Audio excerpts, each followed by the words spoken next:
killed in the Middle East, is suing the social media company, saying Twitter gave a voice to ISIS.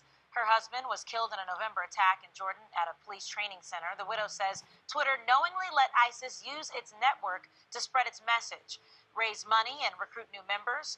Now, Twitter says that it believes the suit is without merit, but is deeply saddened to hear of the family's loss. Now, it's a difficult job to monitor all of ISIS's activity on social media, but joining us now to talk about it more is Jeff Tomlinson, former supervisor of the FBI's Joint Terrorism Task Force in Philadelphia, and attorney Lisa Garber, who specializes in cybersecurity this morning. Good morning to both of you. Good morning. Now, first I want to start with Lisa. When it comes to this, I feel like we've been talking a lot recently about ISIS and how they've been using social media to kind of move things forward, but do you think Twitter is kind of key here for spreading the message? Twitter is a platform. It's a fantastic platform. It's similar to Facebook, and interestingly, last week, the White House officials from the FBI, NSA met with officials from Twitter, Facebook, Google, Apple, talking about working together to combat terrorist propaganda online.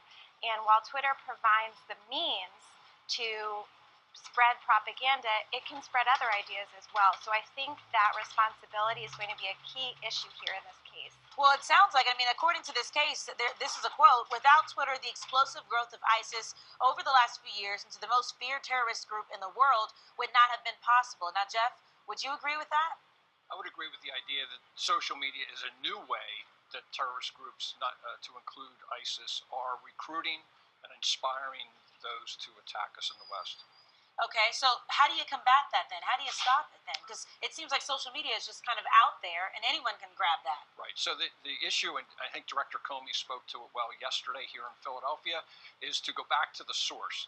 This is going to really require collaborative effort with the intelligence community, foreign governments, foreign intelligence services to get back to the source of the messaging, because social media is so widespread across the West. Well, Lisa, you're an expert on this when it comes to cybersecurity. Finding the source. I know when we see things that go viral on social media, you just take the picture and you kind of pass it along, but how do you know exactly where it comes from? Right, and this is the problem, because if you manage somehow to block all terrorist propaganda, block all funding through these social media platforms, can they just jump to another one?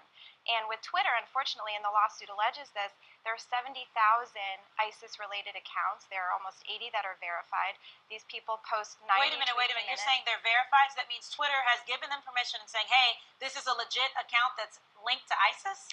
They're saying this is an authentic account. The person matches the account. There are almost 80 right now. Wow. And so that obviously is a problem, Jeff. If we know where they are and we know what they're tweeting, then why can't we just stop them from doing it? Well, the problem is going to be the overseas aspect. Where do you find them? How do you work with the foreign governments to get in and defeat and disrupt them at the source of their communication? But, Jeff, how has this changed kind of when we do investigations? Obviously, there's been all eyes on Philadelphia with the ambush of Officer Jesse Hartnett.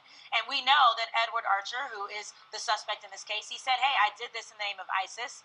So now when it comes to when we find someone who says something like that, do we immediately go to social media and start checking their accounts and trying to find a link? So that's a response. What Director Comey, I suspect, is expecting from the Joint Terrorism Task Forces across the United States and the intel community is to be proactive, not waiting for it to happen, but have these relationships out ahead of time in order to disrupt or get to the source of the messaging to try and intercept them. It seems like that would be a pretty difficult task. Lisa, do you have any recommendations for what you could do to kind of jump ahead of the gun here? Well, interestingly, there is data mining software that already exists. It's been used before to mine these platforms to try to figure out trends and see where things might be headed.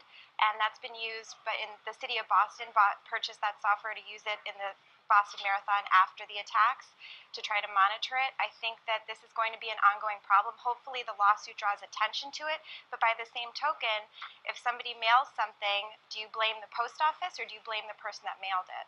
Oh, that's a very good point. Well, thank you so much, Lisa, and thank you, Jeff.